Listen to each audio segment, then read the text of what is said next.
Então, eu vou começar fazendo eu peço desculpas, eu comecei a mudar ontem a apresentação para tornar mais simples, tornei mais complicado. Espero que eu possa consertar isso aqui em loco.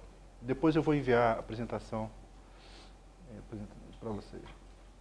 Primeiro, eu queria falar, pode parecer extremamente acadêmico, mas a gente tem uma visão, principalmente economista, tem uma visão de sistema financeiro, e que eu particularmente acho pouco interessante como construção. Não dá para entender determinados fatores, né? E eu queria apresentar uma visão, eu chamo de visão heterodoxa, mas é uma visão mais institucionalista para entender o funcionamento, ao mesmo tempo, dos fluxos dentro de uma determinada institucionalidade. É difícil você falar sobre mudança institucional utilizando o que os economistas usam para definir sistema financeiro. Aliás, é para definir mercado como um todo. Então, vou me pedir rapidamente mostrar para vocês como é que o economista vê o setor financeiro, né? Simplificando, né? Quem é economista aqui mesmo? Não tem. Isso aqui é uma bobagem para quem é economista, eu peço desculpas, e é uma bobagem para todo mundo, mas para mim ajuda a raciocinar e entender para vocês. O economista pensa o setor, o modelo econômico mais básico, né, trata o ser humano como maximizador de utilidade, né? O que quer dizer com isso? Ele a todo momento ele está fazendo o exercício de maximizar o prazer e minimizar a dor, né? E isso gera o que se chama função de utilidade. Quando eu começo a falar sobre isso, eu até tenho vergonha da profissão, assim, porque é tão simples, uma descrição tão absoluta. Então, você tem uma função utilidade que diz o seguinte: você pode consumir agora ou pode consumir no futuro. Quando você fala, por exemplo, você fala de preço no economista, esquece isso aqui, esquece o que está escrito aqui. O que é a função de demanda agregada? A função de demanda agregada aparece o seguinte: aparece quanto menor o preço, maior a demanda. O que está por detrás disso? Se você está utilizando, se você está maximizando a utilidade, quanto mais você consome, ou seja, menor o preço, maior vai ser o prazer que você sente ao consumir. Evidentemente, isso tem rendimentos decrescentes. Tomar um sorvete, 2 sorvetes, 3 sorvetes, tem prazeres distintos por sorvete, né? Mas o fato é que essa estrutura aqui é uma estrutura muito similar para a visualização do mercado de capitais. Então, no mercado de preços, né, de bens, a curva de oferta, na verdade, é um exercício também de maximização. Você tem rendimentos decrescentes na produção, quanto mais você produz, maior vai ser o custo marginal dessa produção. Então você tem uma curva de demanda, que é uma função inversa do preço, e você tem uma curva de oferta, que está dizendo basicamente o seguinte: para eu ofertar mais, eu tenho que pagar mais porque o custo é maior. Então você tem a maximização, quando você analisa qualquer mercado, no preço, você tem a maximização do consumo presente em relação ao consumo futuro, né? Qual é a ideia básica? A ideia básica é o seguinte: o agente racional é aquele... Desculpa, estou falando, eu juro que isso vai acabar daqui a um pouquinho, né? O agente racional é aquele que prefere consumir mais agora do que no futuro. Se for postergar o consumo dele, você tem que ter uma taxa de juros que compense a dor de ter que postergar o consumo. Por exemplo, você está tomando o Guaraviton agora, né? Você deve estar tendo prazer agora. Alguém já vai falar assim: escuta, você me empresta esse Guaraviton, eu te dou daqui a um dia? Você, tudo bem, mas se você tem que me pagar alguma coisa, porque eu estou deixando de ter o prazer. Guaraviton é de lascar. Não grave isso não, do Guaraviton. Mas, em suma, então, essa visão muito simples coloca o seguinte, que a curva de poupança, o que você deixa de consumir, ela é necessariamente uma função da taxa de juros. Quanto mais você deixa de ter o prazer agora, mais você vai ter que ser recompensado no futuro. E a curva de demanda pela poupança tem a ver com a maximização, com a utilização desse capital. Você está dizendo o seguinte: olha, quanto mais capital eu demande, quanto mais poupança eu demande você, maior investimento eu vou realizar. Quanto mais investimento você realizar, menor é o rendimento do investimento, porque você vai pegando os investimentos com maior rentabilidade. A partir dessa visão bastante simples, você coloca o tema da intermediação financeira, o mercado de intermediação financeira, como um mercado que maximiza a relação entre demanda por capital, poupança, e oferta, perdão, demanda por capital e oferta por capital poupança. Tá legal? Então o mercado financeiro é visto, quando você fala assim, a taxa de juros aumenta, a taxa de juros diminui, qual é a implicação que você tem sobre poupança e sobre investimento? Isso é extremamente limitador. Por quê? Porque ele ignora aqui qual é a institucionalidade do setor financeiro. Né? Você olha para isso aqui, você fica só discutindo a taxa de juros, você não consegue compreender por que é tão importante você ter instituições financeiras diversas tratando sobre riscos diversos numa economia moderna. Uma outra maneira de você ver o setor financeiro é um pouco mais explícita sobre a institucionalidade. E aqui você utiliza, eu estou utilizando também uma simplificação enorme. Não quer dizer que aquele modelo anterior ele é simplificado como qualquer modelo tem que ser. E esse modelo é simplificado. Só que ele introduz a institucionalidade e a dinâmica, né, dentro do processo, permitindo que você entenda mais como é que funciona um sistema e qual é a importância da institucionalidade do sistema financeiro. Então, por exemplo, aqui você já tem categorias distintas, formas distintas de intermediar, utilizando estruturas distintas de balanço patrimonial e com funções distintas para cada instituição.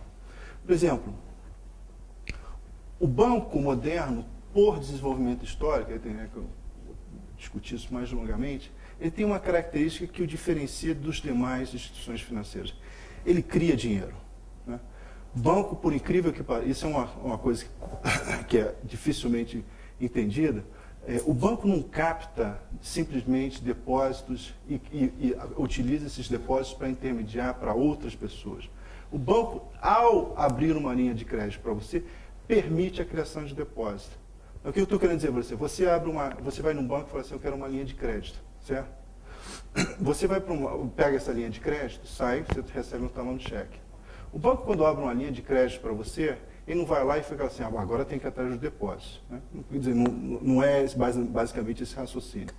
Você, quando faz um cheque, você entrega para ele e compra um bem ou serviço. Você faz o depósito em um banco, não precisa necessariamente ser naquele banco, mas vamos pegar só como se fosse um banco, se só existisse um banco. Você deposita aquele dinheiro no banco. Então, o que está acontecendo? Quando você deposita no banco, vai aparecer na sua estrutura patrimonial empréstimos do banco e depósitos no banco. Certo? Na verdade, é o contrário que eu estou vendo aqui. Do passivo do banco vai aparecer quanto você deve, quanto o banco deve a ele, e aqui a estrutura ativa vai aparecer quanto você deve ao banco. Tem um processo na medida que o banco te proporciona crédito, ele cria depósito. É por isso que você precisa de um sistema que regule a capacidade de criar moeda por parte do banco. Por isso que você tem um banco central que tem toda uma série de regras que permite que essa expansão seja uma expansão controlada, né? Que seja uma expansão monitorada. Porque senão, já aconteceu diversos momentos na história, está acontecendo agora, você pode ter uma expansão de crédito, uma chamada alavancagem. O que quer dizer alavancagem? Você está pegando, o banco, quando ele abre, ele tem um capital determinado. Né? A alavancagem representa o quanto ele capta de depósito, quanto ele cria depósito para gerar os empréstimos.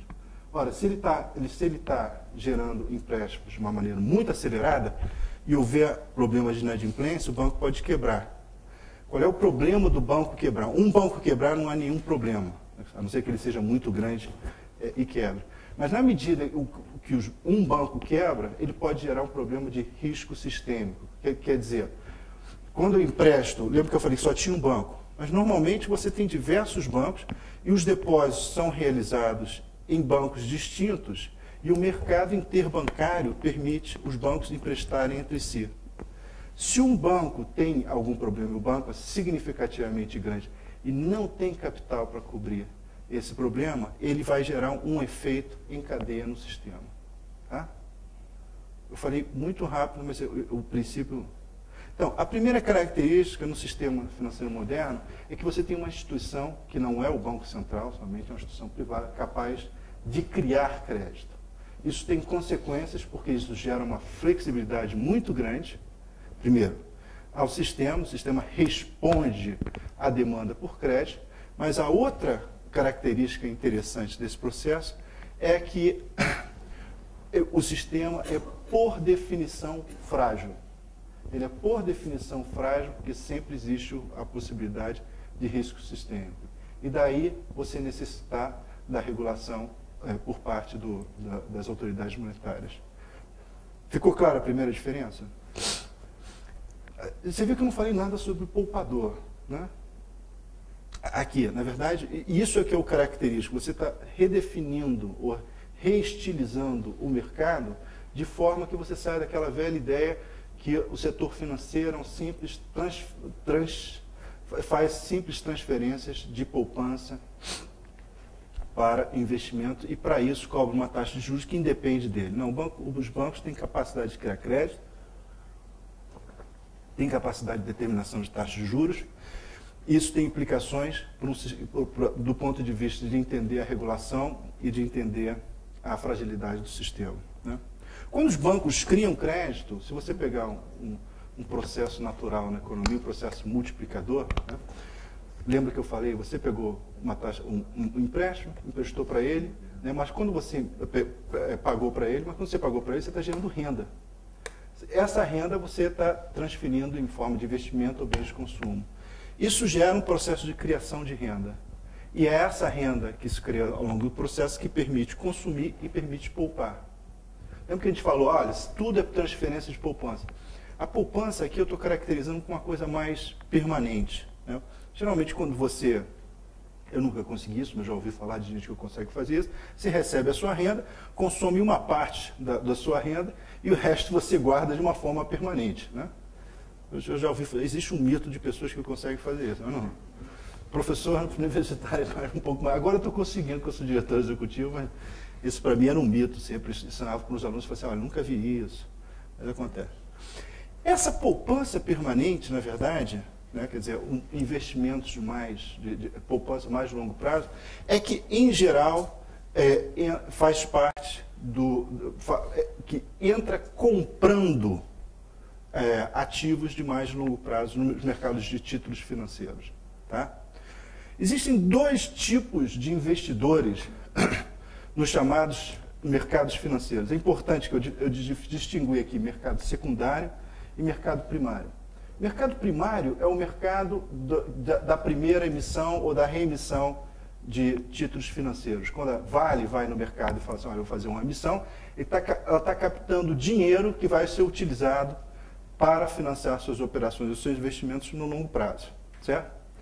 A emissão desse título, né, só seria factível, ela só poderia ocorrer de forma permanente se houvesse um investidor que tivesse a perspectiva de segurar esse título financeiro pelo prazo de maturidade desse ativo. O que quer dizer? Quando a Vale emite uma ação, né, significa que se ele não encontrasse um poupador disposto a segurar essa ação até o resto da vida, né, evidentemente você não conseguiria vender aquela ação. Ficou claro isso? Ah. Porque alguém aplica em ação aqui? Se eu chegasse para vocês e falasse assim, olha, eu vou vender uma ação para você, mas você nunca mais pode vender, você faria? Por que você não faz? Você não faz porque o mundo, a sua vida é um pouco incerta, você não sabe se amanhã você vai quebrar a perna, se a sua filha resolve se casar, né? É muito mais complicado, muito mais caro, né? Mas você vai precisar de liquidez em algum momento. Você está com dinheiro, mas não pode usar. Então, esse sistema ele só pode funcionar se você tiver um mercado secundário. O que é o mercado secundário? É você ter agentes que compram e vendem todo dia. Esses são os chamados de especuladores. É engraçado quando você fala especulador, o pessoal fica meio... existe um mito do especulador, aquele camarada que anda, né, fazendo assim, aquele cara. Mas o especulador é extremamente funcional ao sistema. Se você não tivesse pessoas diariamente comprando e vendendo títulos e ganhando dinheiro na margem, você não gerava a liquidez que permitia a ele, que quer ter um título financeiro, mas não quer guardá-lo para o resto da vida, comprar esse título. Entendeu? Enquanto a especulação gera só liquidez, e é uma parte pequena do sistema, o sistema funciona bem. Porque o que dá solidez ao mercado primário, que são o mercado de capitais, o mercado de títulos financeiros de longo prazo, é você ter poupadores ou investidores de longo prazo e emissores, que são as empresas que emitem no longo prazo. Por que as empresas emitem no longo prazo? Por que a empresa, por exemplo, por que não pedir um empréstimo para um banco e sequencialmente renovar esse empréstimo? Porque você, geralmente, empresário entende da empresa, né? Entender de futuro só mágico. O camarada não tem a capacidade de ficar diariamente controlando renovação de empréstimo. O empresário quer investir, quer produzir, o bom empresário quer se dedicar a fazer bem o que conhece, né? Se ele tivesse que administrar diariamente o seu endividamento junto aos bancos, vamos dizer que os bancos emprestam a curto prazo, diariamente rolar isso, seria extremamente ineficiente o sistema, e mais do que isso, você expõe o empresário a uma fragilidade muito grande, porque as condições do mercado podem mudar dia a dia. Então, quando o mercado vai aos bancos, né, quando ele está fazendo investimentos no longo prazo, se você tem uma institucionalidade, em geral, ele está querendo fazer uma emissão ou transformar esse passivo de curto prazo em um passivo de mais longo prazo. Certo? Isso depende do mercado primário, que depende do mercado secundário, que depende da existência dos tais especuladores. Por que eu faço esse esqueminha aqui? Esse é um esquema que tem uma institucionalidade historicamente definida. Nem em todos os lugares é assim. Mas ajuda a entender, primeiro, que o sistema financeiro, quando você olha uma chamada curva de rendimento, né? O economista gosta de fazer essa curva de rendimento assim, né? Você coloca assim, taxa de juros, tempo, né? Aí você coloca que está dizendo basicamente o seguinte: quanto maior o tempo que você segura o ativo, maior tem que ser a taxa de juros paga, certo? Porque é o vencimento do ativo, né? Quando a gente fala sobre isso, ele fala assim, qual é a curva de rendimento, quando o rendimento deslocou para cima, o rendimento deslocou para baixo. Na verdade, a gente está discutindo o seguinte: o vencimento do ativo tem a ver com a incerteza do preço do ativo no futuro. Quer dizer, se eu compro hoje uma ação e eu sei que vou segurar eternamente, né, o preço pode cair, ou daqui a 10 anos só Deus sabe o que vai acontecer, certo? Se você compra uma debenture para vender daqui a um ano, evidentemente, você não sabe se a inflação vai ser, qual vai ser a inflação certo daqui a um ano, né, a possibilidade de você ter uma queda, uma falência daquela instituição. Quanto mais longe for o vencimento, maior a tendência de você demandar uma taxa de juros mais significativa. O que se esquece de dizer, né, e que é importantíssimo, e que esse tipo de esquema lembra, é que cada fatia disso aqui, cada fatia da curva de rendimento, representa uma série de instituições especializadas e uma série de mercados especializados. Tá? O que eu estou fazendo é uma super simplificação, dizendo o seguinte: olha, você tem pelo menos dois tipos de instituições especializadas. Os bancos, que se especializam na administração do financiamento de curto prazo, com todas as suas características, e as instituições financeiras e mercados que compõem o mercado de capital. Mas quando você vai analisar um sistema financeiro, é extremamente importante entender como é que se constitui cada fatia desse mercado aqui e compreender qual é o problema de você ter um sistema financeiro em que não tenha fatias do mercado. por exemplo, quando a gente vai analisar o problema do Brasil, do financiamento de longo prazo, a gente só tem duas pernas fundamentais até hoje. Né? Você tem os bancos comerciais aqui. Esse troço é super prático, né? Segurar isso aí. Como é que é? Você tem os bancos comerciais que financiam capital a longo prazo. Você tem um mercado muito pequeno de títulos de um prazo um pouco maior. E se você quiser captar a longo prazo, você não tem absolutamente nenhum mercado de captação de prazo, a não ser o mercado de ações, que é extremamente volátil. Então, quando uma empresa quer fazer um financiamento de longo prazo, a empresa tem duas opções. Ou ele vai no mercado, que é um mercado muito pequeno, muito pouco profundo, e fala assim, olha, eu quero financiar em 30 anos. Você quer financiar há 30 anos? Bem, como eu vou ter que segurar esse ativo por 30 anos, que eu não tenho mercado secundário para vender esse ativo de 30 anos, então a taxa de juros que eu vou te cobrar é lá no espaço sideral. Certo? Você não tem um mercado de longo prazo de títulos de ações. Por isso é que você, entre outras coisas, cria instituições como o BNDES. O BNDES não é... Você não pode olhar o BNDES como uma exceção dentro da Constituição Nacional. Na verdade, se você olhar sistemas financeiros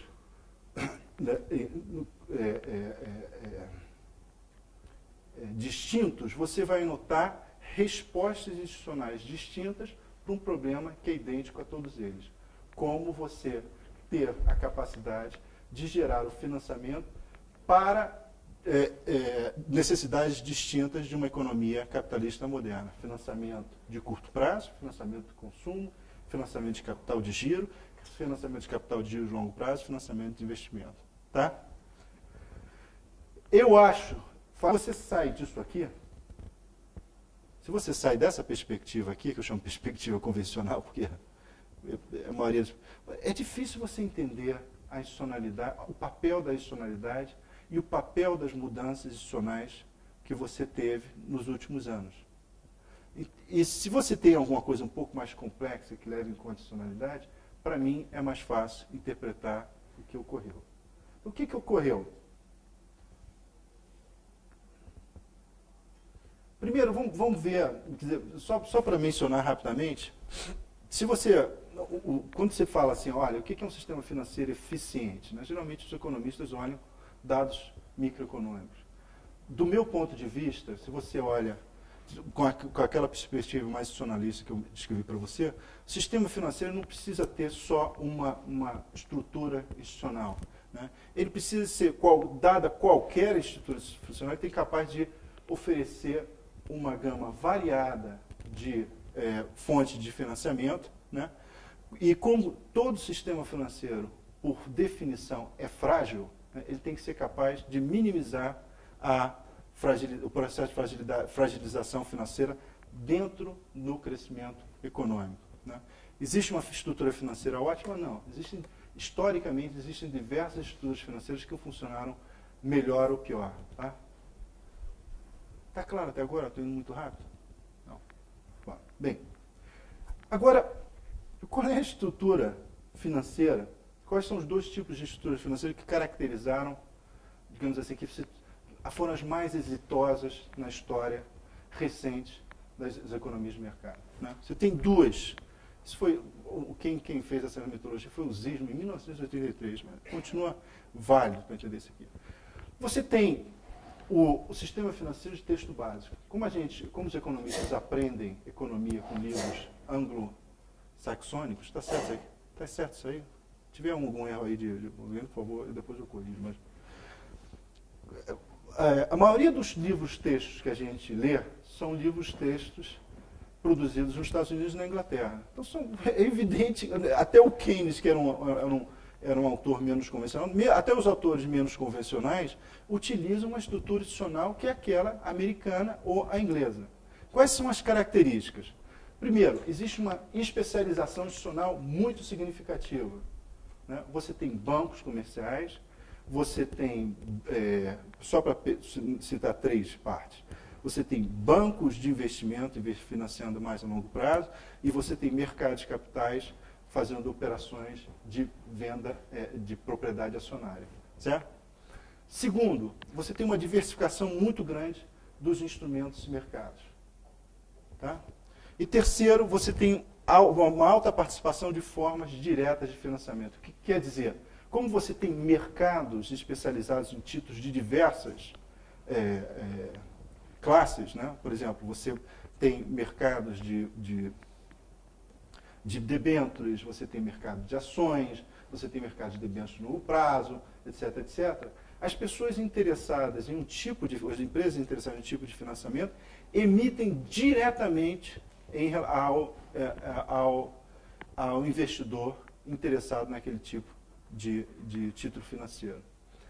Essa estrutura é extremamente sofisticada e ela prevaleceu. Essa estrutura, que é vista pela maioria dos economistas modernos como padrão, na verdade só se desenvolveu em 2 países, Inglaterra e Estados Unidos.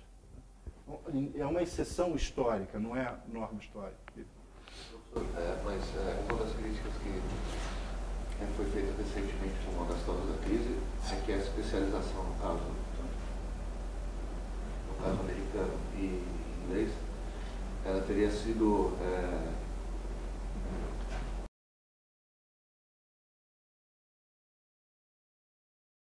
minimizada nos últimos anos, com bancos se tornando grandes supermercados, com banco de investimento operando com depósitos, operando com hipotecas, com securitização, mas isso bem recente, assim, né?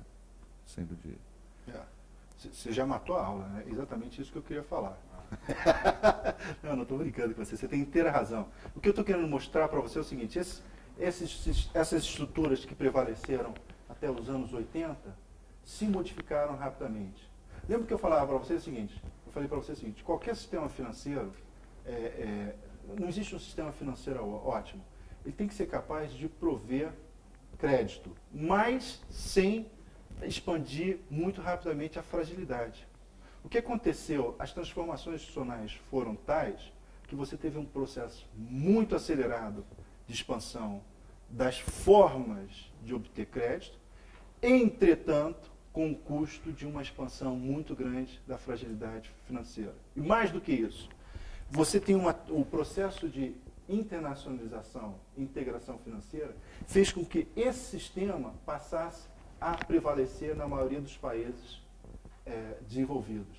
O que transformou a fragilização que ocorre no sistema americano como uma fragilização de todos os sistemas financeiros das economias da OECD.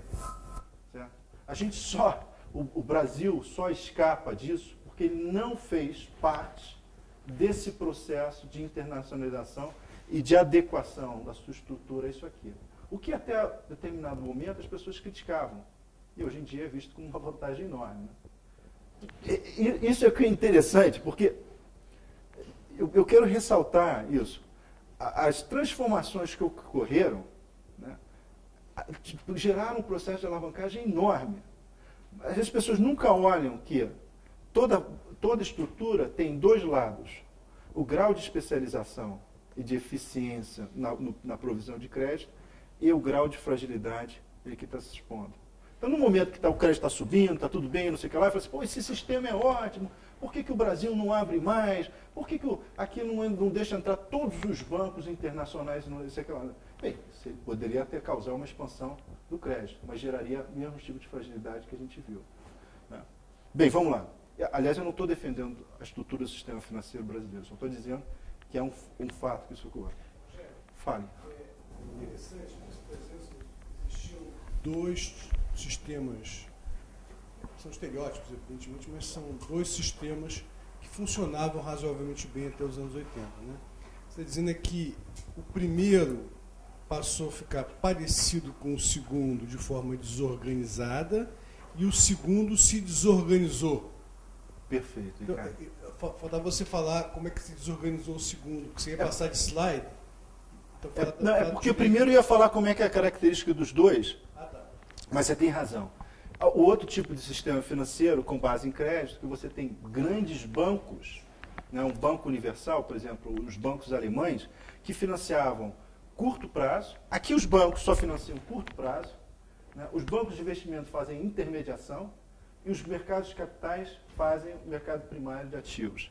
Aqui os bancos financiam tudo, só que eles captam para o curto prazo, financiam a curto prazo. Médio prazo, financiam a médio prazo. Longo prazo, financiam a longo prazo. Ou seja, esse sistema aqui tem características de regulação,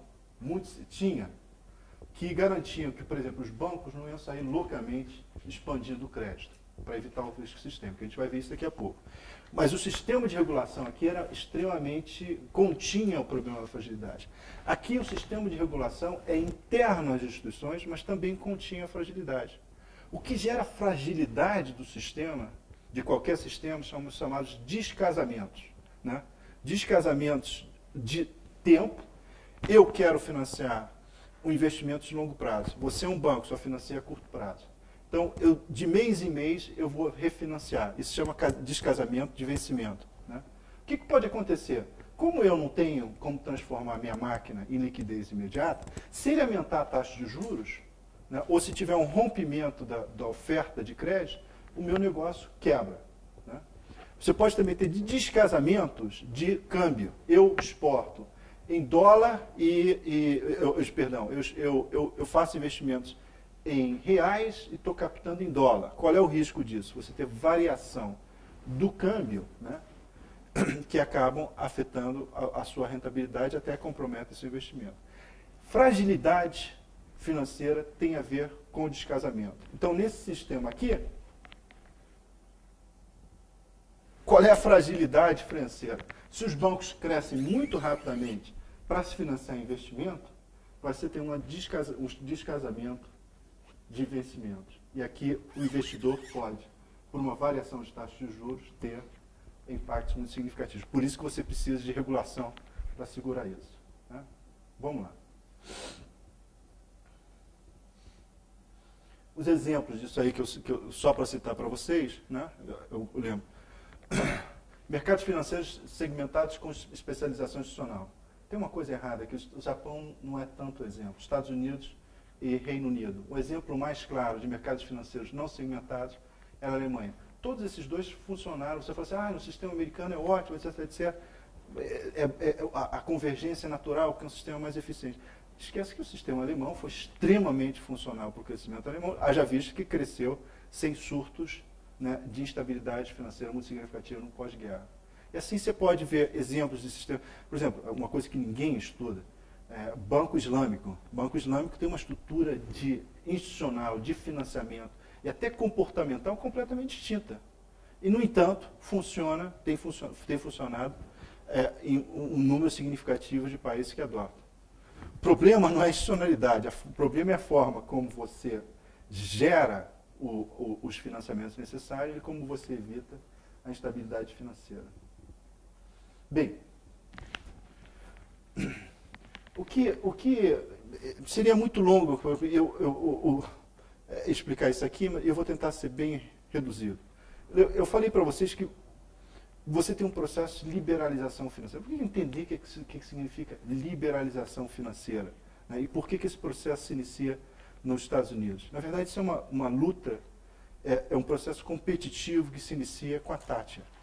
A Thatcher claramente tinha uma percepção de que o parque industrial, que a indústria inglesa estava em decadência, né? E que se a Inglaterra quisesse se projetar como potência internacional, teria que utilizar o sistema, a sua City como plataforma de crescimento. Eu estou indo muito rápido? Não. Então, qual é a solução? Você pensa, olha, estou perdendo o negócio para os Estados Unidos, a solução é liberalizar rapidamente o sistema financeiro inglês, né, fazer o tal do Big Bang, né, e a partir daí você gera uma enorme capacidade de você diversificar instrumentos, de você competir em mercados nunca antes feitos. Por exemplo, um banco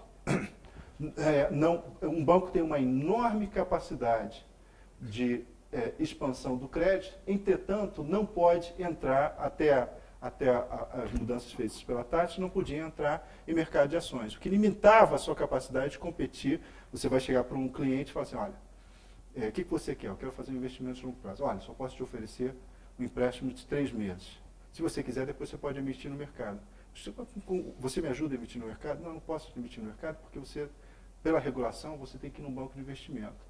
Aí você vai lá no banco de investimento, o banco, que sabe que você vai fazer investimentos de longo prazo, espera uma carta, uma carta do banco de investimento dizendo que você entrou num processo de underwriting. Né? Esse processo de underwriting, né, você está dividido em 3 tipos de operações. Né? 3 meses, 1 ano, 4 anos. Né? Cada uma dessas tem uma instituição especializada e regulamentada para isso.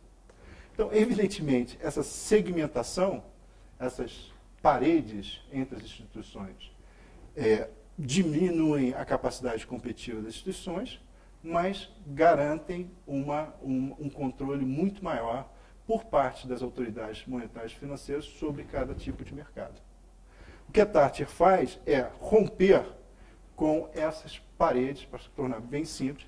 Isso tem um efeito enorme sobre o aumento da competitividade da Citi, que vira, que nem o companheiro estava dizendo ali há pouco tempo, gera supermercados financeiros.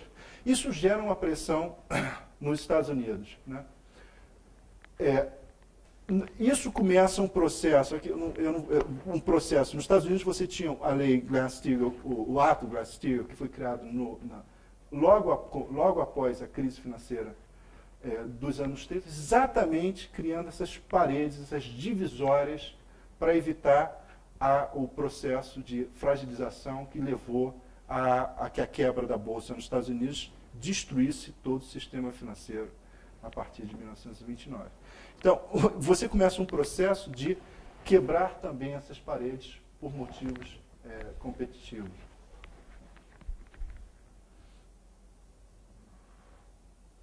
Se você olhar a estrutura financeira americana até os anos 70, começo dos anos 70, você tinha instituições bem definidas. Né? Você tinha bancos comerciais, bancos de investimentos, empresas de seguro, etc., etc.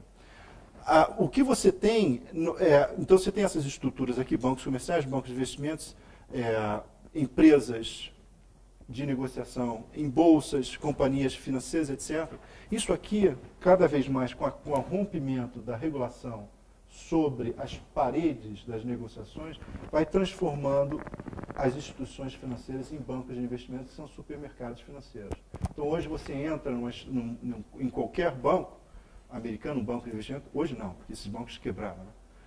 São poucos agora que fazem isso. Você fala assim, olha, eu quero fazer uma emissão, eu quero pegar um empréstimo de curto prazo, quero fazer uma emissão, também quero fazer meu seguro do carro, quero fazer isso, o camarada oferece tudo. Evidentemente que você tem regulações específicas sobre cada tipo de operação, mas é muito mais difícil você controlar essas operações em uma estrutura que o dinheiro é fungível e, evidentemente, as operações você pode afetar, na mesma carteira você pode afetar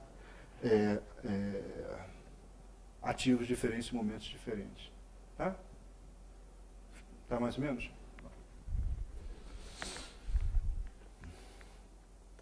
Isso aqui é só explicando mais ou menos como é que funcionava a estrutura americana até pouco tempo, o grau de especialização. Se você pensa na questão do investimento per se, isso já expliquei, quando você queria fazer um investimento, você primeiro ia a um banco comercial, primeiro você é um banco de investimento, que se comprometia a fazer o underwriting das suas ações, levava esse compromisso de underwriting para o banco comercial. O banco comercial te oferecia um crédito de curto prazo até o processo de underwriting. Na medida que você pegava aquele empréstimo, né, do ponto de vista macroeconômico, você gerava renda, essa renda gerava um excedente de poupança, isso permitia um crescimento do primeiro mercado secundário e do mercado primário, o que daqui a 6 meses permitiria ao investidor a fazer suas colocações. Isso é muito simplificado, mas do ponto de vista macroeconômico era assim que funcionava. O interessante é que você tinha, para cada uma dessas instituições aqui, né, claras regras do jogo e instituições bem definidas, tá? E bem regulamentadas por órgãos distintos de regulamentação. No caso da estrutura alemã é completamente diferente, né? Você tem, até os anos 80, você tinha 3 bancos privados universais. Por que eles são chamados universais? Porque eles operam no curto prazo, no médio prazo e no longo prazo. Como é que você evita que esse banco aumente a sua fragilidade de forma significativa?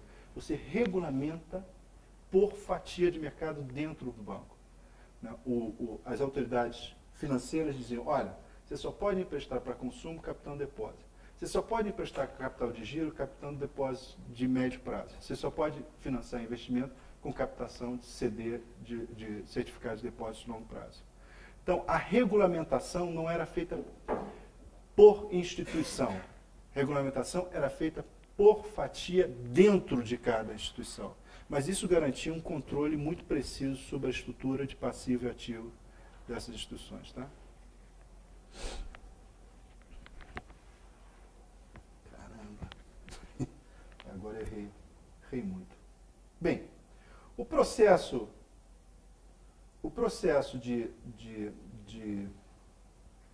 desregulamentação permitiu o surgimento de algumas inovações no mercado. Se você tem um banco de investimento capaz de operar em distintas áreas, né, você é capaz de criar instrumentos financeiros bastante mais sofisticados.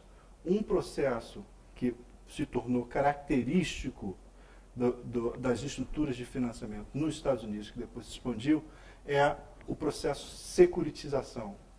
O processo de securitização, na verdade, ele junta instituições, né, operações de instituições que anteriormente eram extremamente segmentadas. Né? O que securitização quer dizer? Securitização que significa transformar títulos que anteriormente eram vendidos e comprados por instituições especializadas em títulos padrões que são vendidos em blocos a investidor institucional. O que eu quero dizer com isso? Você pediu empréstimo de um banco, né? Quando você pede empréstimo do banco, você cria um título financeiro. Aquele título financeiro vai aparecer lá no passivo do banco.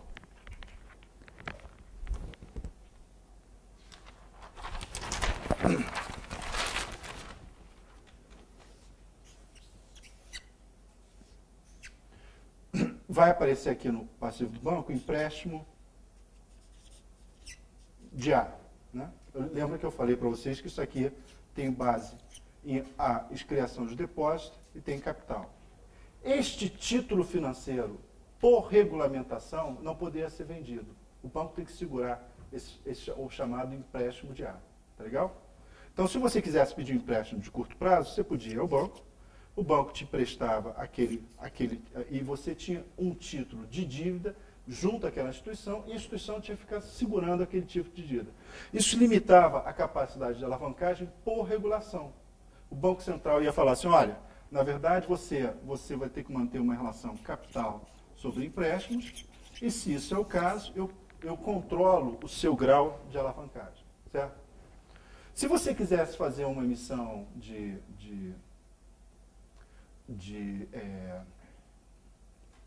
ações, né? Você ia no mercado de ações, né? Captava o dinheiro nesse mercado de ações e você gerava um título que era mantido, um título financeiro chamado ação, que era negociada no mercado secundário. Se você quisesse emitir uma debênture, né? Você emitia no mercado de debênture e obtinha os recursos, aquele título podia ser negociado no mercado secundário. A securitização o que eu quero observar para vocês é o seguinte, cada mercado desse é especializado em um tipo de título financeiro, com um tipo de vencimento, com um tipo de risco. Você não pode pegar o risco embutido numa debênture e dividir entre o risco de taxa de juros e o risco de inadimplência. Está tudo junto. Você emite uma debênture, eu comprei a debênture, né, eu sei que ele vai pagar, nessa debênture ele vai pagar capital, vai pagar juros mais capital, mas eu não posso separar os dois riscos. Os riscos que ele não tem a capacidade de pagar o capital, ou o risco que a taxa de juros torne a capacidade dele de pagar os juros menor. Ficou claro isso? Mais ou menos? Tá. O processo, na medida em que as instituições financeiras vão se tornando mais... Elas começam a operar dentro de diversos mercados, isso permite criar inovações financeiras do tipo a securitização. O que é a securitização? É transformar qualquer fluxo futuro relacionado a um título financeiro em um título financeiro completamente distinto. Então, por exemplo, vamos pegar o caso da hipoteca. Você é um diplomata, tem renda X, é casado, tem 2 filhos, é um determinado tipo de risco e tem uma poupança tal. Você é um diplomata jovem, né, não tem filhos, fuma para burro, tem um risco enorme de morrer, etc, etc, etc. Cada um de vocês aqui representa um risco que era negociado em mercados especializados. E evidentemente que se eu for fazer aqui se eu for uma instituição hipotecária, para eu vender uma hipoteca para você e revender para outra pessoa, eu teria que estar disposto eu teria que encontrar do outro lado uma pessoa que estivesse disposta a assumir o seu tipo de risco. Qual é a solução que até então, pela segmentação dos mercados, era impossível? A solução seria pegar uma série de hipotecas com mesma característica de risco, né? Empacotar essas hipotecas, por exemplo, categoria A. Né? A categoria A são... Você tem hipotecas categoria A, B e C. Né? Você tem por renda, né, por saúde e por renda, saúde, vou pegar uma outra coisa qualquer, né, nível de poupança. Quer dizer, o camarada, quanto ele está disposto a pagar por período. Né? Aqui tem 100, né? Aqui tem 100, mas aqui tem 70, 30, 40, 50, 20, etc, etc, etc. Se você fosse capaz de pegar no agregado isso aqui e conseguir separar essas categorias, né? Quem é que tem categoria, quem é que tem risco tipo A, porém com características do ponto de vista de nível de default Y, né? Você separar aquilo ali, você seria capaz de vender para mercados especializados, você poderia vender para o mercado que se especializa em alto risco relacionado à renda. Mercado especializado em alto risco relativo à saúde. Mercado relacionado a cada mercado. Você poderia vender mercados especializados, mas para isso você teria que transformar esse pacote, segmentar os riscos e vender para mercados distintos. O processo de securitização, na verdade, é uma inovação financeira em que permite você empacotar distintos riscos, dividi-los entre riscos variados e vender em mercados especializados. Evidentemente que a alavancagem disso aí é muito maior. Ao invés de eu comprar a sua hipoteca e tentar encontrar qual é o camarada que quer exatamente o seu risco, eu posso colocar a sua hipoteca em um pacote, dividir o seu risco, colocá-lo dentro das categorias de risco e vender para quem quer comprar títulos de alto risco. Por exemplo, Magnólia, né? A minha famosa Magnólia. Né? Você tem uma categoria de riscos que é emprego volátil, renda baixa, falta de papéis legais, né? Etc, etc. Se você conseguir separar esses riscos, tem gente que está disposto a pagar pelo risco de gente de renda baixa, que acredita que é nível dinâmico de crescimento. Tem gente que está especializada em imigrantes e nível de repagamentos de imigrantes e assim por diante, você consegue encontrar mercados muito mais amplos. Isso aqui é uma inovação financeira extremamente sofisticada, que requer toda uma forma de você interagir do setor financeiro. A primeira coisa, né, você tem, em geral, um devedor. O devedor, hoje em dia, quando você faz uma hipoteca nos Estados Unidos, você vai... Hoje em dia, você não faz uma hipoteca porque o sistema quebrou, né? Até pouco tempo. Você é um banco que é originador e oferece, diz, olha, eu vou preencher esse formulário aqui que vai permitir fazer a entrada de dados e caracterizar os seus riscos. A partir disso aqui, o originador envia para uma instituição que, na verdade, é uma instituição centralizadora e que faz o empacotamento, que era a Fannie Mae e o Ginnie Mae, né? Ela faz o empacotamento e coloca esses títulos em uma sociedade de um veículo de propósito especial. Por que você precisa de um veículo de propósito especial? Se você mantivesse as hipotecas junto ao ativo dos bancos, você teria uma expansão muito acelerada do grau de alavancagem dos bancos, o que fragilizava. A maneira de você mitigar esse risco é você criar uma instituição separada, porque se ela quebrar, quebra aquela instituição, mas não quebra necessariamente o originador. Tá? Você tem a função de trustees, né, que você, fazendo a custódia desses títulos distintos, e você tem as instituições que entram para fazer o reforço de crédito. Quer dizer, você vai ter aqui um pacote que você vai estar vendendo para investidores institucionais com distintas categorias. O que implica que, muitas vezes, os pagamentos possam ser defasados ou possam ter problemas de pagamento.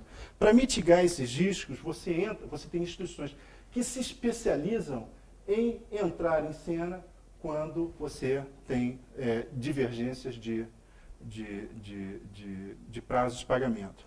Em suma, o devedor final fica absolutamente tranquilo para entrar em qualquer supermercado financeiro. Ele não tem distinção de qual supermercado que ele vai entrar, né? O originador, na realidade, não assume diretamente o risco, porque isso fica fora do balanço, ele está vendendo diretamente investidores institucionais. Os investidores institucionais, ou investidores privados institucionais, não tem que se preocupar muito sobre risco, porque ele está comprando um risco específico, e você tem uma garantia de pagamentos quando existe só hiatos. E para você fazer toda essa mitigação dos riscos, essa separação de risco, você utiliza os tais contratos derivativos. Né? Para que servem os contratos derivativos nesse esquema? Né? Você cria contratos que permitem você segmentar determinados riscos. Vamos dizer que você pega um pacote que você tem risco de juros e risco de principal. Né? Eu, ao mesmo tempo que faço o pacote, eu entro no mercado derivativo comprando um título contra, por exemplo, um credit default swap, em que você está vendendo o risco de inadimplência relacionado àquele pacote. Aí você pode separar e vender o principal em relação aos juros que está pagando. Então, tem gente que compra a parte só do fluxo de pagamentos de juros e gente que compra só o pagamento do montante final. Está complicado isso aqui?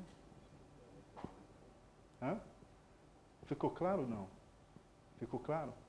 O fato é que você, como foi dito, você criou um sistema que permite, ao invés da segmentação institucional, você permite a dessegmentação institucional e você permite uma complexidade, que eu quero levar para você, que é absolutamente impossível de ser monitorada de uma forma eficiente, porque você está fazendo transações diretas com os investidores institucionais. Então, por exemplo, se eu estou fazendo um contrato de derivativo para segmentar juros e principal, eu estou fazendo com ela. Está fora do meu balanço. Isso é só um contrato. Não entra no meu balanço. Ao não entrar no balanço, isso gera, por definição, uma incapacidade de você ter uma supervisão maior.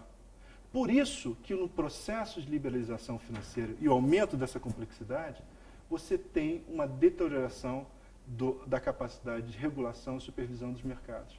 Não é nem porque todo mundo fala assim, o mercado era opaco. Não é que o mercado é opaco.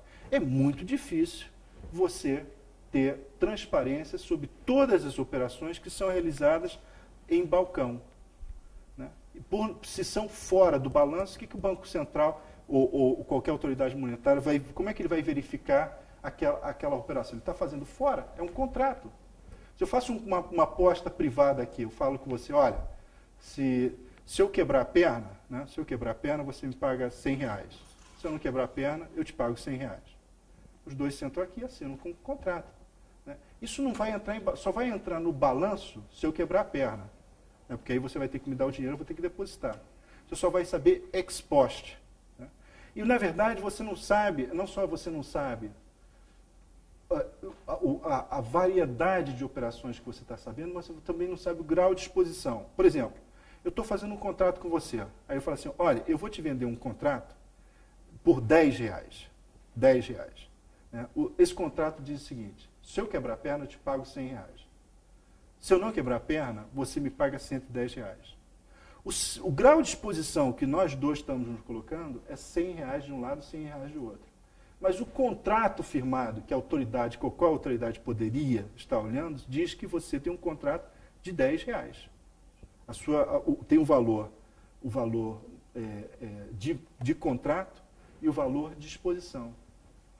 Ou então, se você tem um contrato, aí isso é mais claro, porque na verdade o contrato especifica quanto é que eu vou. Esse contrato está especificando quanto eu vou pagar para você. Mas vamos dizer que eu fizesse um contrato que diz o seguinte: se eu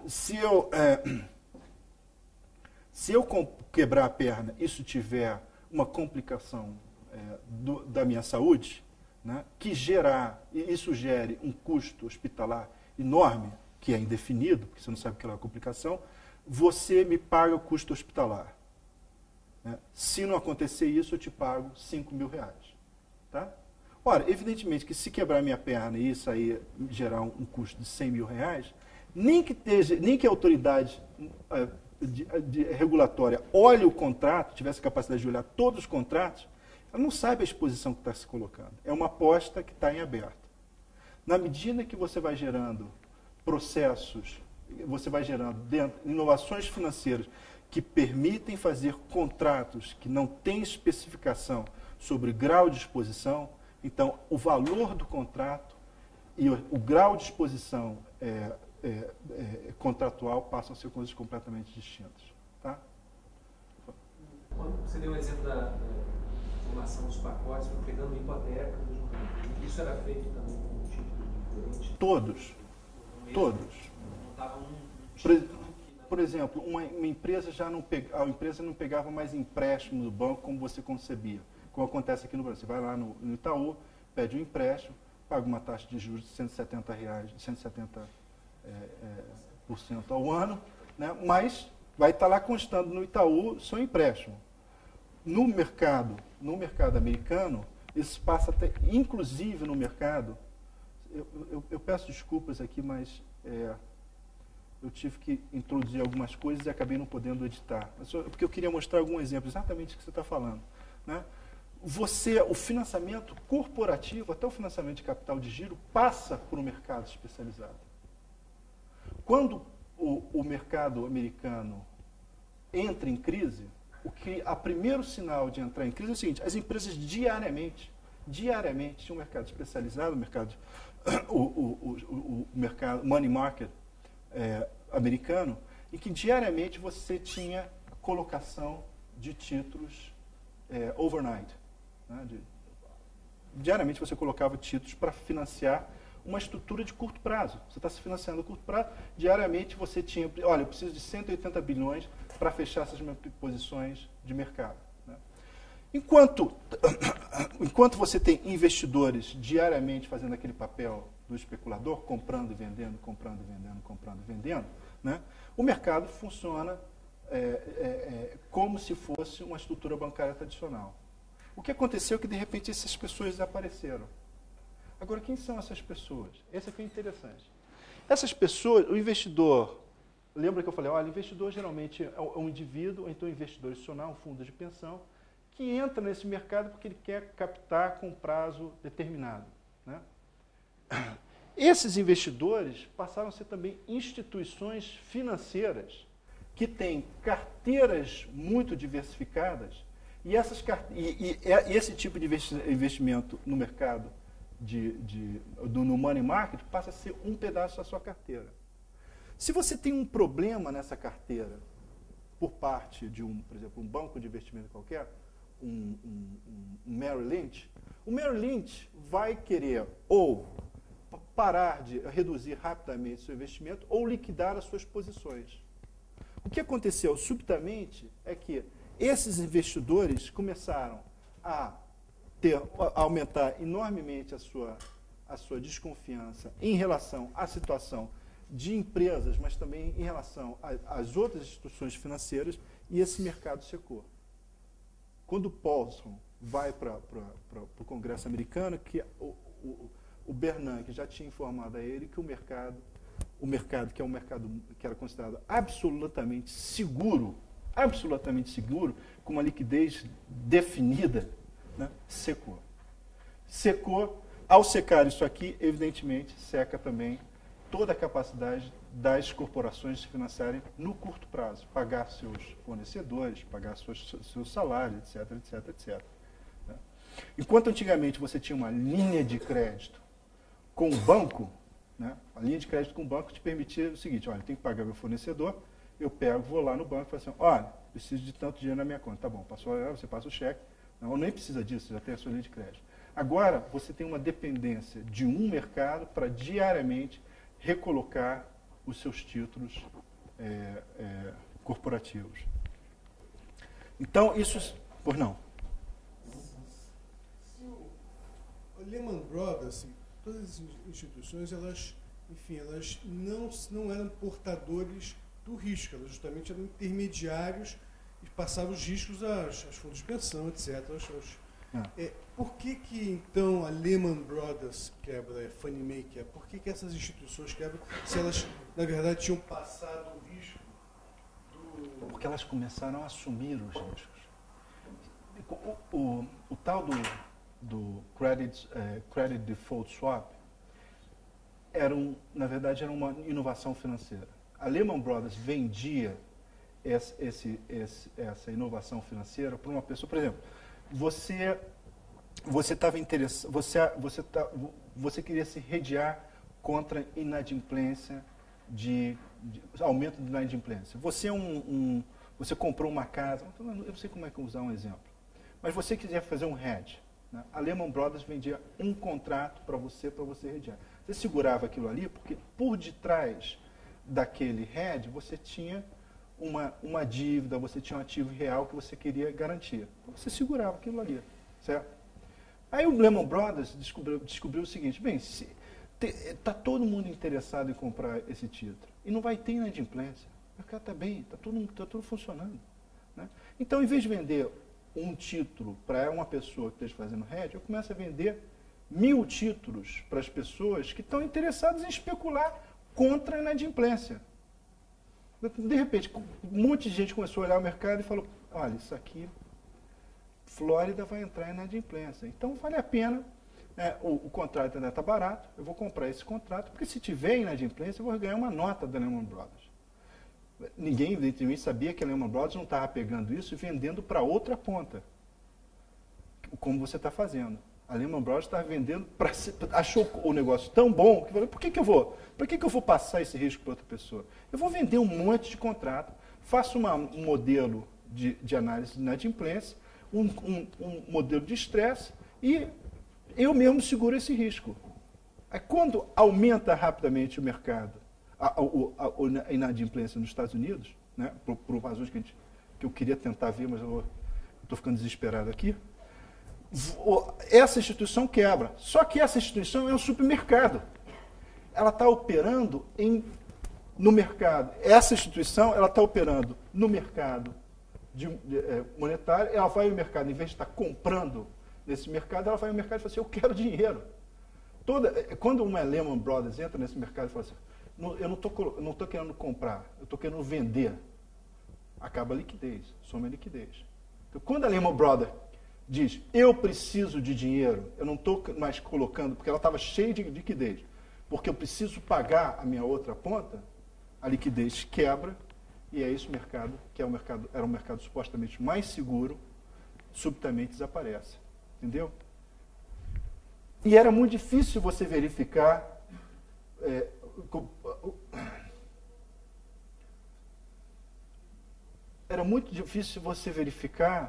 que ela estava fazendo esse tipo de operação, porque essas operações são fora do balanço.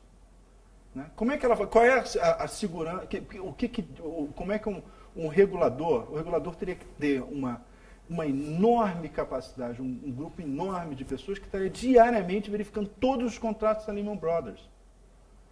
Né? E eram milhares, milhares e milhares de contratos diariamente. Tá? Ficou? Eu tentei, acho que eu me prolonguei muito nessa parte. Não, eu só queria mostrar para vocês, então, pulando um pouquinho, o seguinte. O que eu queria dizer para vocês é que esse processo de liberalização, né, que gerou uma reespecialização, não nem reespecialização, o contrário, o que é o contrário de especialização? O que é contrário de especialização? Você tem instituições especializadas e agora você... Hã?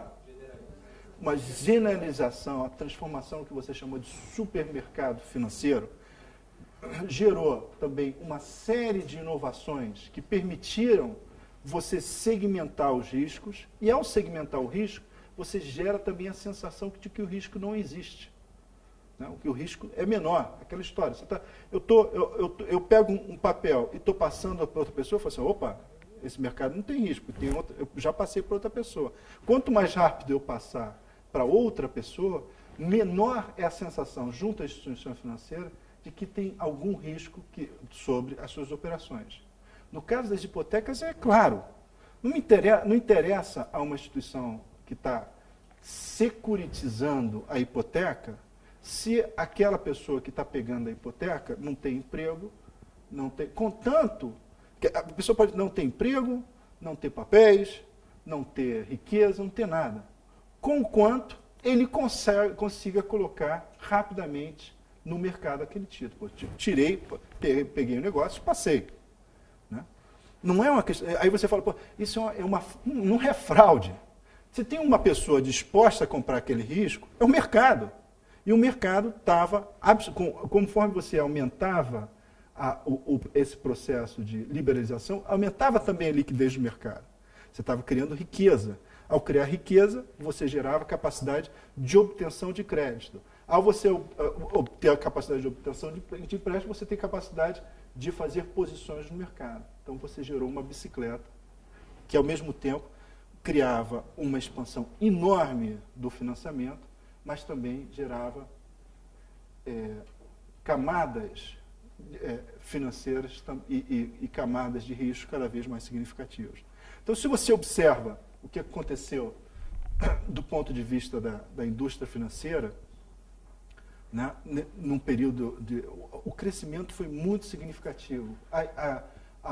O setor financeiro, como setor de serviços nos Estados Unidos, passou a ser extremamente importante.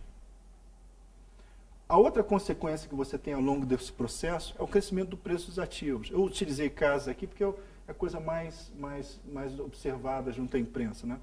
Você tem um preço, esse aqui é o preço de casa a partir de 1996 a 2006. Isso aí, eu peguei um mercado inglês só para mostrar para vocês que também, isso não é só nos Estados Unidos, eu já tinha mostrado anteriormente nos Estados Unidos, mas tem um processo que começa a se generalizar no mundo. Né? Jair, posso aumentar a sua angústia? Pode.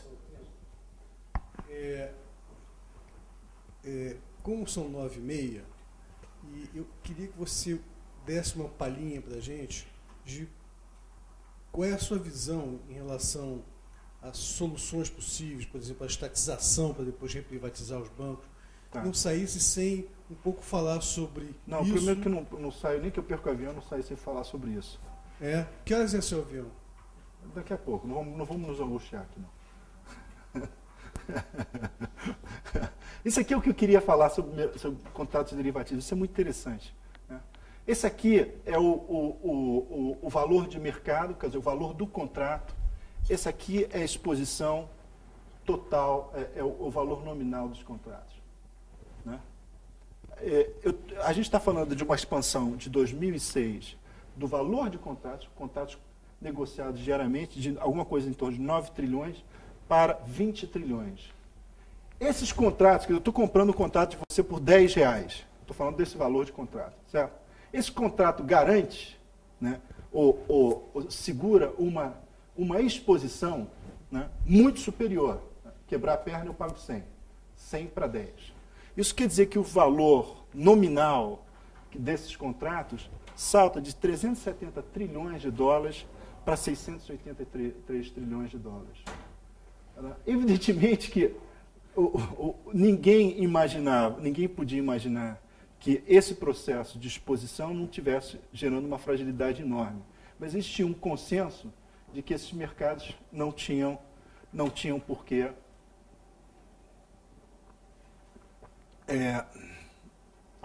gerar defaults como inadimplência como foram gerados na crise. Tem um livro chamado The Black Swan. Black Swan, vocês já ouviram falar? O cisne negro. E tem um autor que é muito interessante, ele dizia o seguinte, eu vou me permitir falar isso aqui. O que é risco?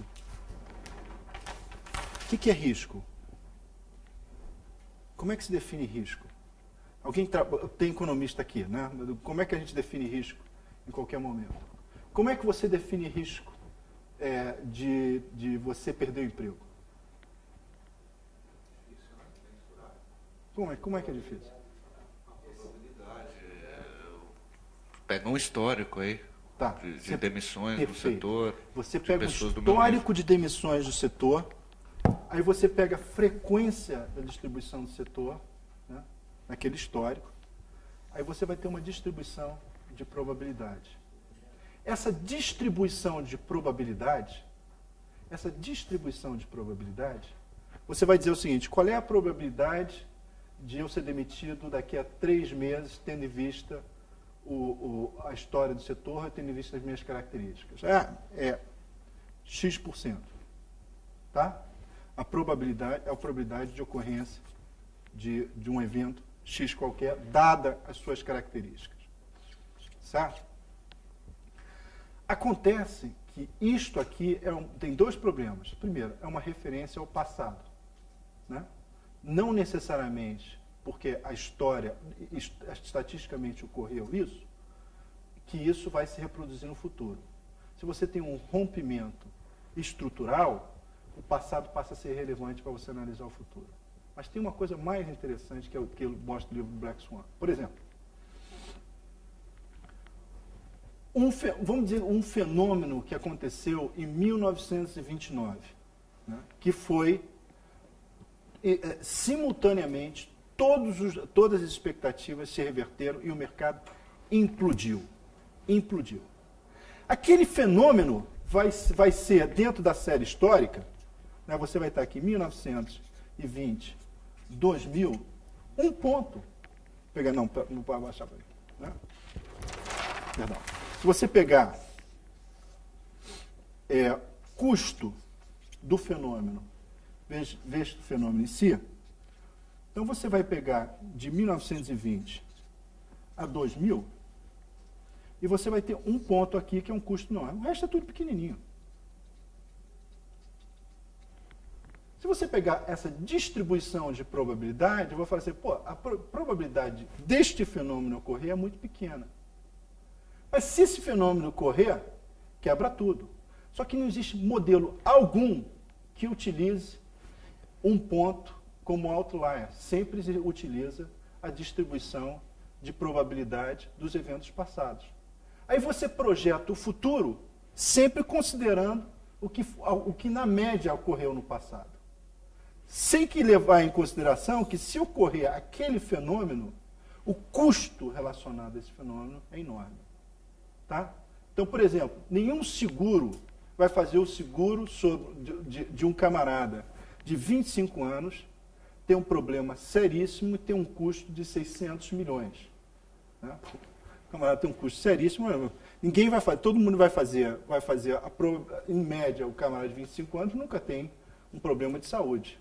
Mas se aquele cara tiver um problema e ele tiver um contrato aberto, resultar em 250 milhões, a companhia quebra.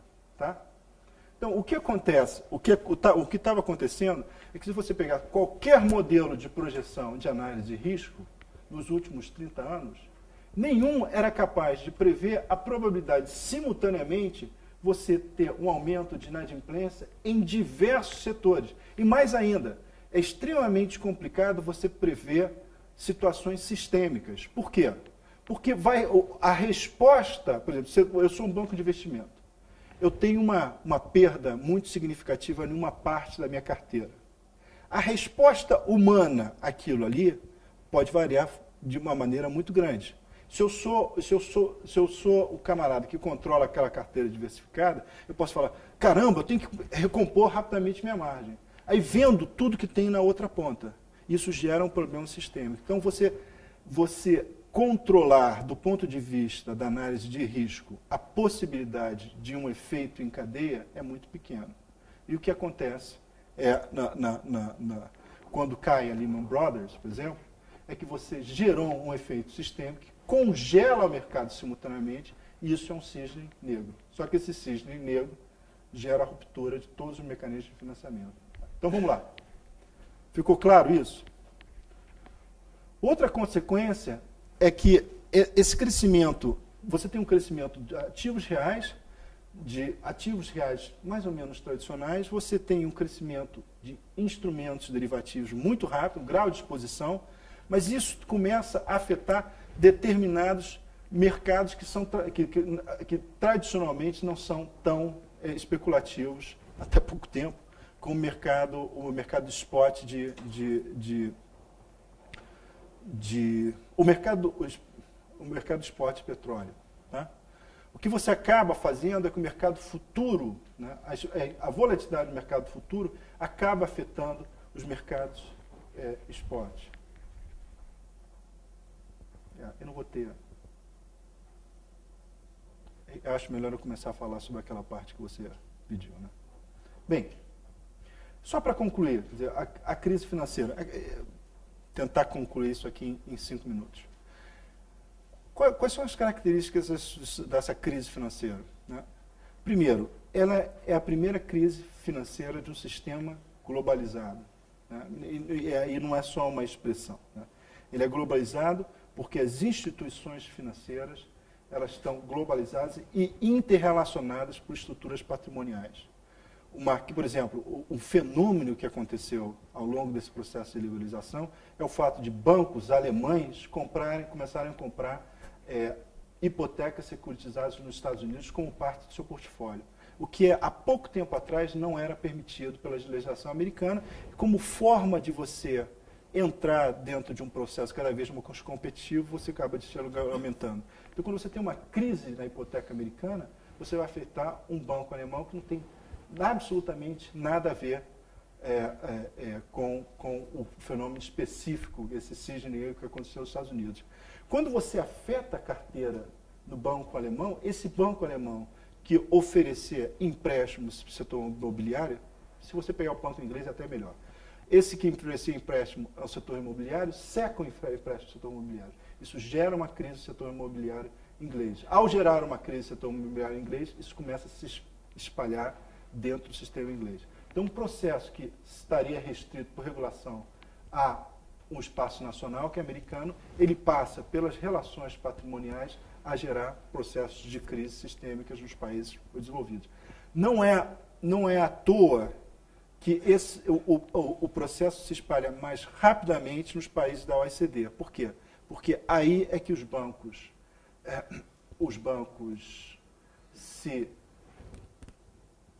se tornam cada vez mais supermercados e cada vez mais se expandem internacionalmente, mantendo relações patrimoniais. Tá? Segundo, o processo, eu tentei mostrar para vocês ele já vinha se caracterizando por simetrias e desequilíbrios. Uma discussão que o Ricardo colocou ontem, muito clara, muito correta. Eu falava que essas assimetrias eram um empecilho para a continuidade do crescimento. Não é verdade.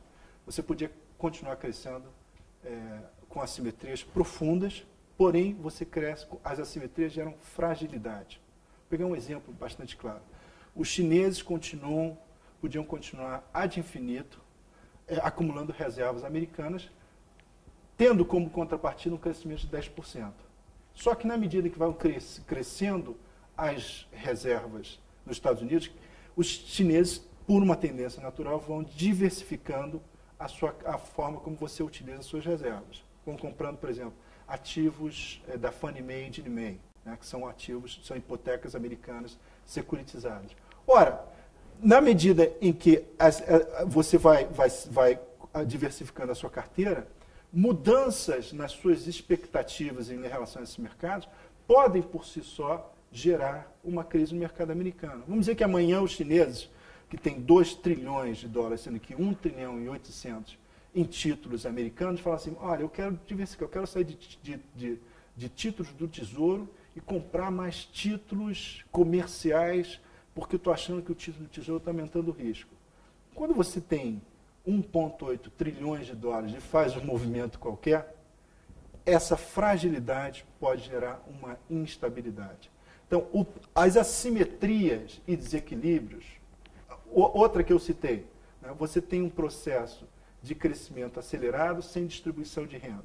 Isso também não é impeditivo. A gente estava conversando sobre isso ontem. Porém, se você tem uma base de consumo muito baixa, você tem uma concentração de renda que permite uma concentração também de consumidores, qualquer incapacidade desses consumidores de continuar a se financiar faz com que o sistema entre em um processo de estabilização.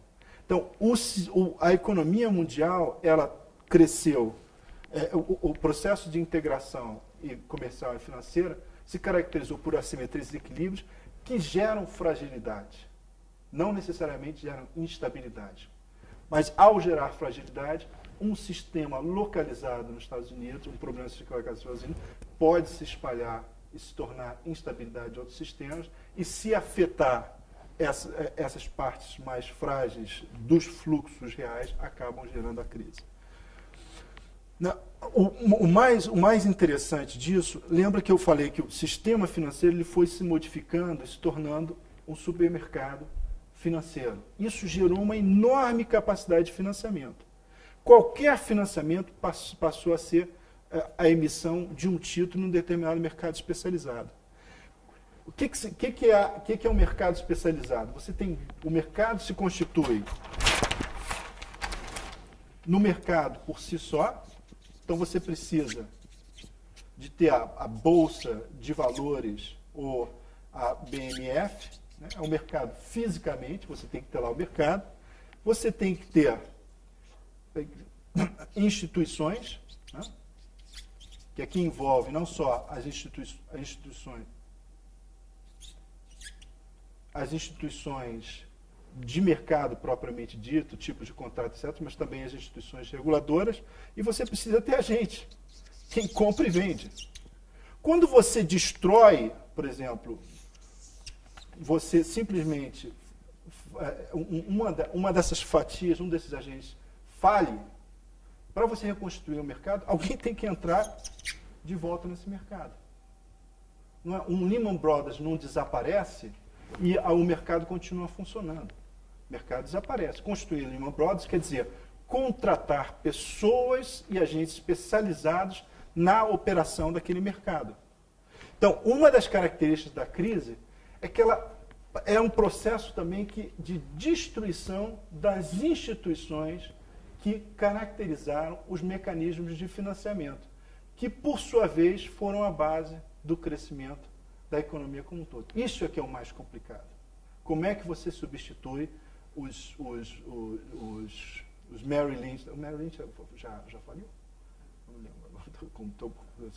Como é que você substitui instituições que eram fundamentais para o mercado e agora inexistem?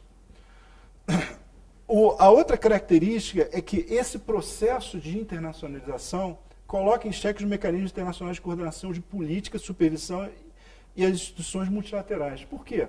Você criou, existe um chavão, você criou uma globalização sem instituições globais. O que é instituição global? No espaço nacional, você tem o Banco Central, que regula bancos, etc., regula e supervisiona bancos, etc. Você tem a CVM, você tem o Ministério da Fazenda, que faz a coordenação de políticas macroeconômicas, você tem uma série de instituições que coordenam o espaço econômico.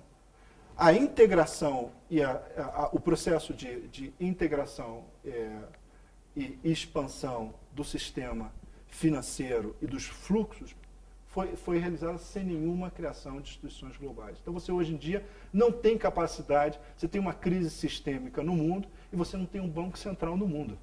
O que você tem que fazer? Rapidamente, você tem que expandir o Fundo Monetário sem que ele tenha a capacidade de intervir diretamente nos mercados que estão em crise, porque ele não tem soberania sobre esses mercados. Tá? Esse era o ponto que eu queria concluir. Né?